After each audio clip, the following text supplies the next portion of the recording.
Coucou tout le monde, on se retrouve aujourd'hui pour un petit tuto, cette fois-ci carte. On va être sur le thème de Pâques justement pour vous présenter aussi la planche du même nom de Graffiti Girl.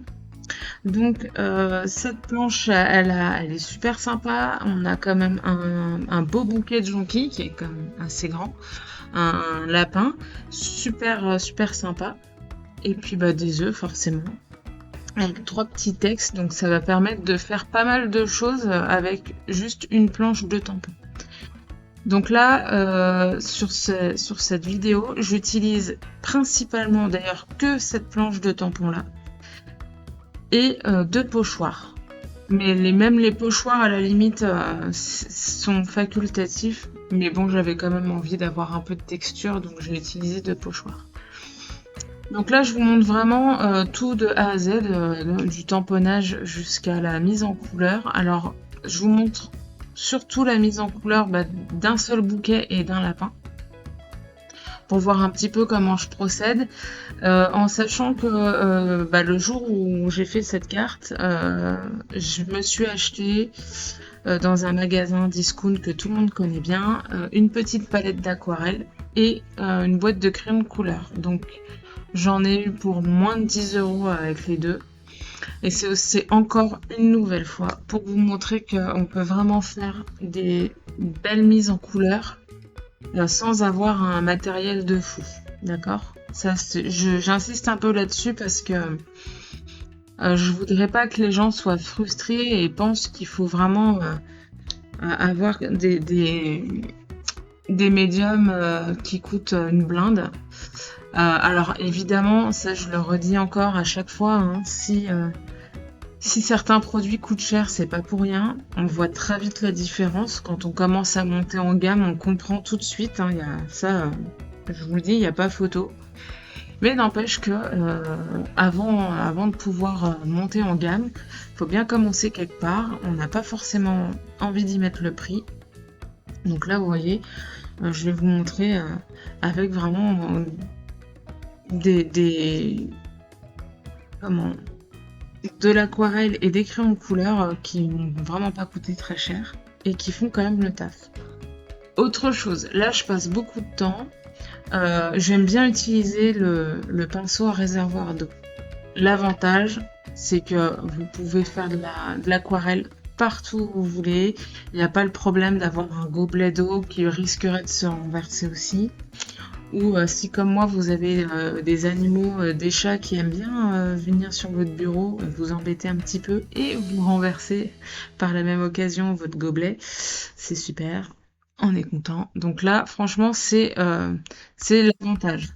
L'inconvénient, c'est que parfois à un moment donné votre pinceau il va vous foutre clairement plein d'eau sur votre projet.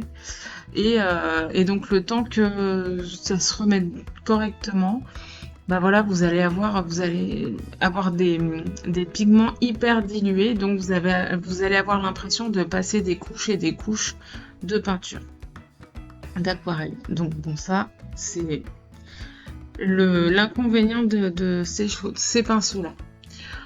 Alors là vous voyez, j'ai commencé à faire donc ma mise en couleur, toujours avec l'aquarelle, commencer du plus clair jusqu'au plus foncé. Donc sur la petite palette que j'ai, là on voit pas bien les godets, je me suis pas fait nuancier, hein, j'y suis allée direct à l'arrache. Bon, c'est pas grave, ça marche quand même. Je fais quand même des petits tests sur les côtés de mes tamponnages pour voir les couleurs avant.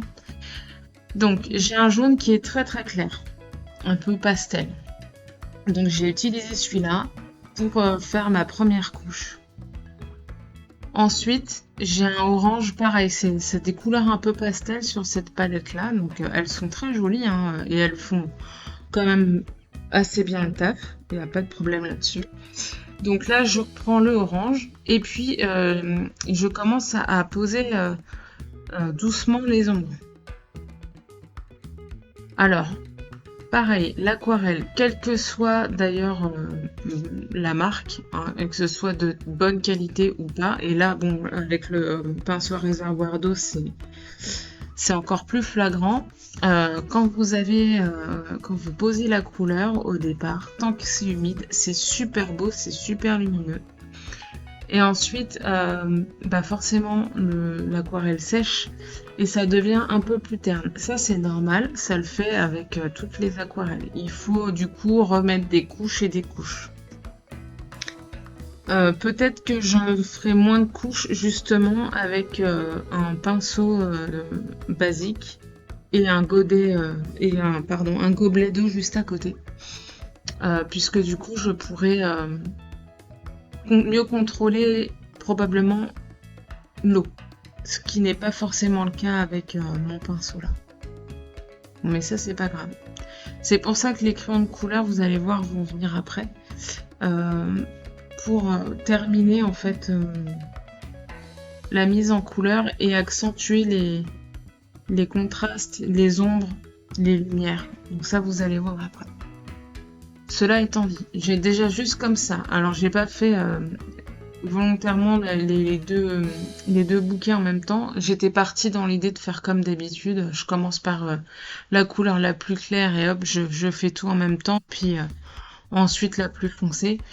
Et puis finalement je suis restée dans l'idée de faire qu'un seul bouquet parce qu'après c'est trop long aussi pour la vidéo. Je me suis rappelé à un moment donné que je me filmais aussi. Donc là vous voyez la différence déjà entre les deux bouquets. Le premier où j'ai juste posé une couleur et terminé. Alors bien sûr je vais le reprendre après. Et celui que je suis en train de mettre en couleur et où petit à petit j'ajoute les ombres et tout de suite ça donne du volume. Donc il faut vraiment savoir où placer les ombres. C'est pareil, si vous n'êtes pas habitué à faire de la colorisation, n'hésitez pas à aller sur internet, à prendre, voilà, par exemple là c'est des jonquilles, vous tapez jonquilles sur internet, vous regardez comment sont positionnées les ombres et vous essayez de faire à peu près pareil. Et ça va vous donner une idée à peu près pour savoir ce qu'il faut faire. Et puis à force d'en faire, vous allez trouver vous-même où mettre les ombres et où laisser les zones de lumière. Bon, du coup là j'ai plus trop grand chose à vous dire. Je vais vous laisser en musique pour regarder la suite de la mise en couleur. Donc vous allez voir les fleurs et je vais ensuite faire un des petits lapins. Donc ce sera sur le même principe et je vais revenir après vous expliquer ce que je fais avec les crayons de couleur.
voilà, là j'ai fini l'aquarelle.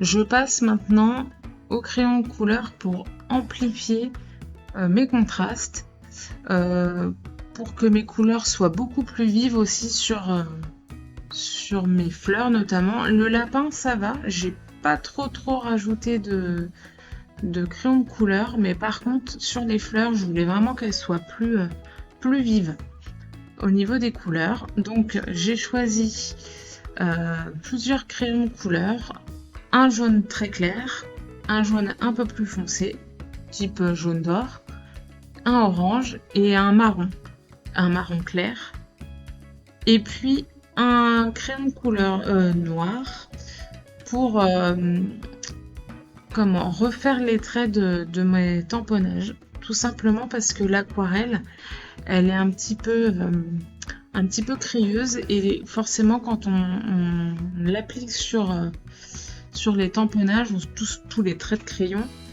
ça les ça atténue en fait le tracé.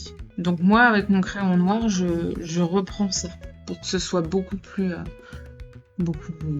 visible.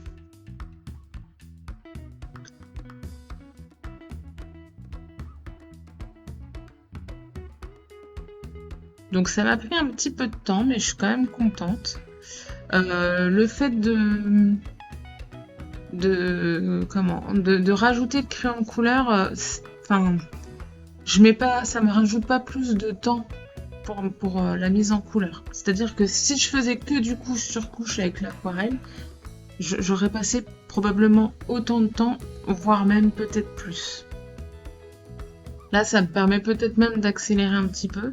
Et puis voilà, au moins l'avantage du crayon de couleur, c'est que vous avez tout de suite le rendu. L'aquarelle, vous allez avoir un premier rendu humide qui va être très sympa. Vous allez être super content. Vous repartez, ça a séché, vous revenez. Ah bah mince, c'est plus terne. Ouais, mais c'est l'aquarelle. Donc ça veut dire que il va falloir refaire des couches et des couches pour que les pigments ressortent plus. C'est un peu le jeu de l'aquarelle. Et l'avantage du crayon de couleur, par contre, c'est que le résultat, il est immédiat. Ce que je mets là, c'est la couleur que je vais avoir tout de suite. Il n'y aura pas de mauvaise surprise après, entre guillemets. Après, l'avantage aussi de l'aquarelle, c'est cet effet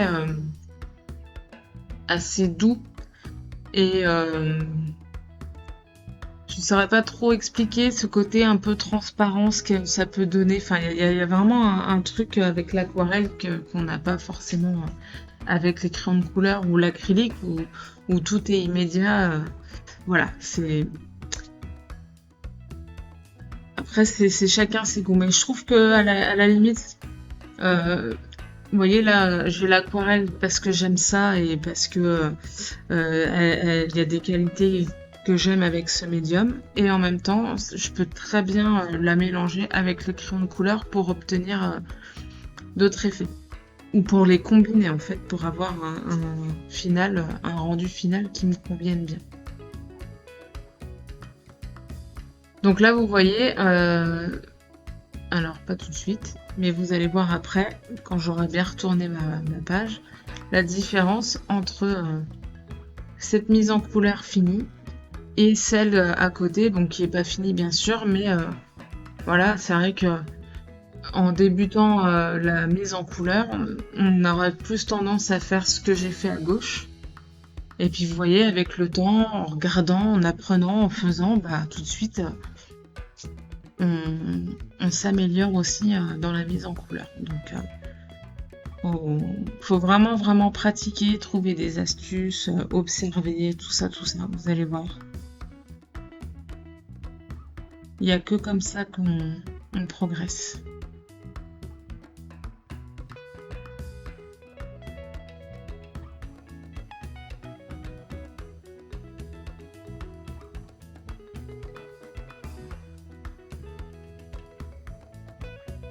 Alors, là je fais pareil avec le petit lapin. mais sans plus, enfin je passe moins de temps quand même dessus parce que voilà, l'aquarelle, vous voyez, c'est quand même assez doux. Donc je fais vraiment juste un petit peu de contraste par-ci par-là, un peu plus de couleur à certains endroits, mais vraiment c'est du détail. Alors ce qui peut être bien aussi avec le crayon de couleur, c'est que si vous aimez vraiment ce côté un peu crayonné dessin, forcément vous allez donner vachement plus d'effets. Vous pouvez donner de l'effet et de la texture sur une mise en couleur avec des crayons de couleur qu'avec de l'aquarelle, puisque c'est beaucoup plus lisse.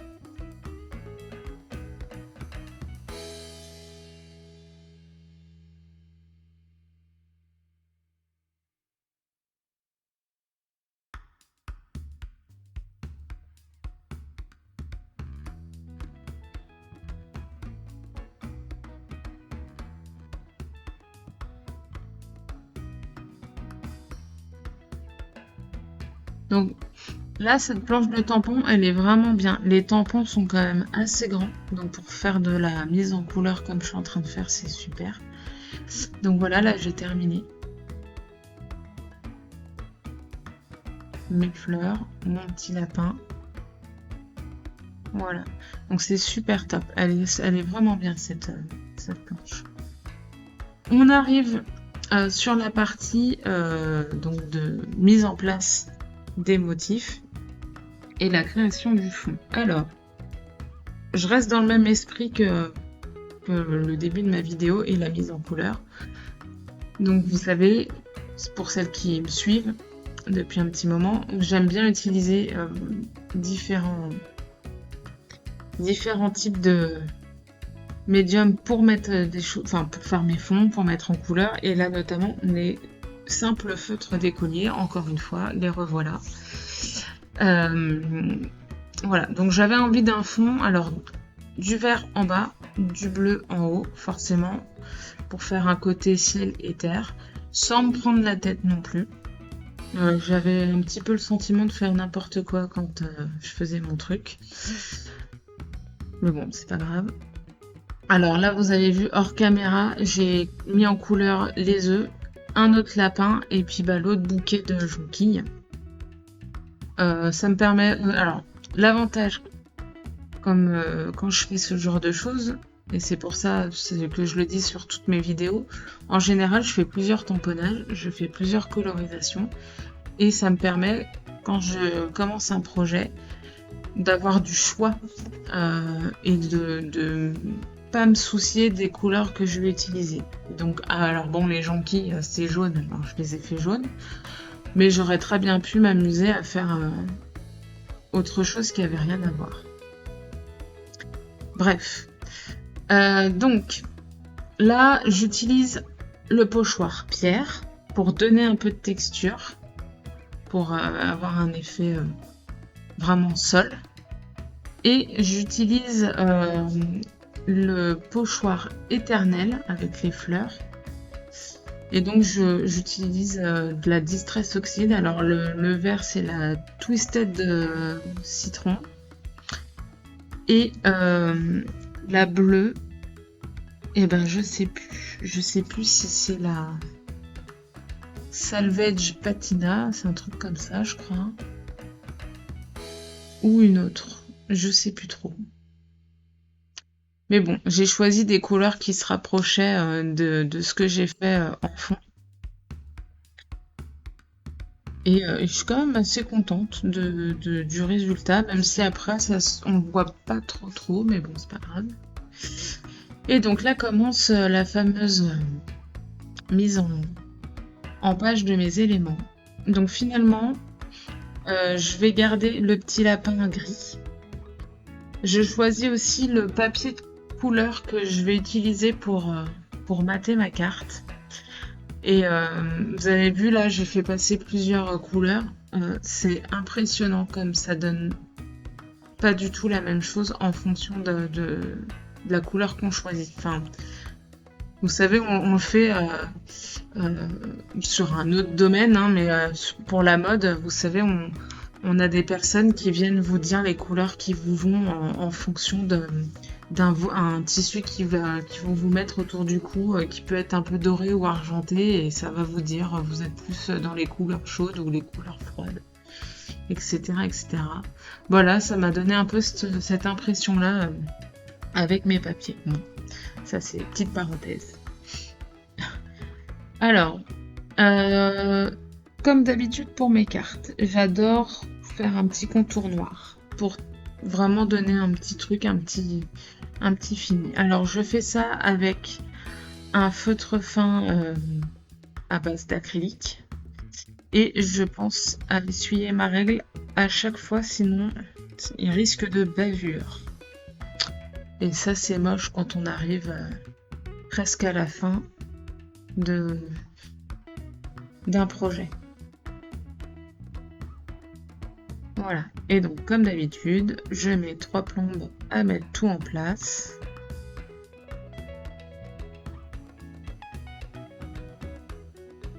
Mon petit lapin, finalement, je le mets un peu derrière mes fleurs, parce que les fleurs sont grosses par rapport au lapin. Donc je m'étais dit que ce serait peut-être mieux de le mettre un peu en arrière-plan, comme si il arrivait au loin.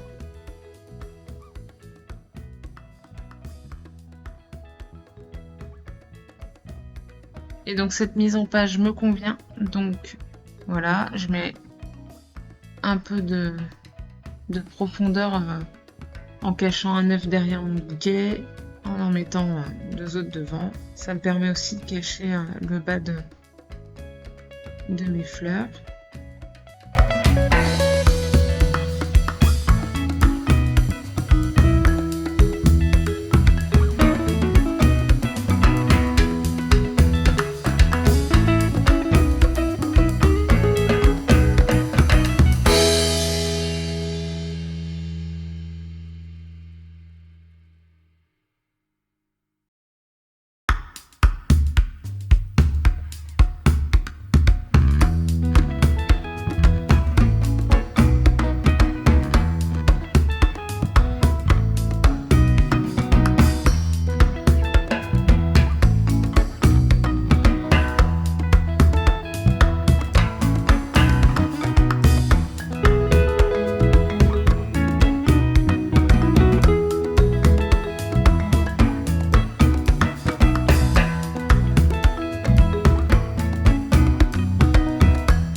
Alors voilà, maintenant que tout est collé, je choisis quand même de mettre un petit titre sur ma carte.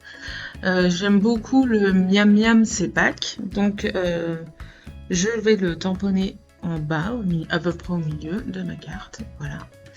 Donc là j'ai pris quand même un peu de temps parce que le risque, là clairement on est vraiment à la fin, et le risque quand on tamponne directement le titre ou le petit sentiment, tout ça, c'est de le tamponner un peu de travers. Et ça, c'est moche. Donc, bon, après, on peut toujours cacher un peu la misère, on refait une étiquette et puis on met dessus. Mais là, j'avais vraiment pas envie d'avoir une étiquette collée sur ma carte. Donc, j'ai vraiment pris...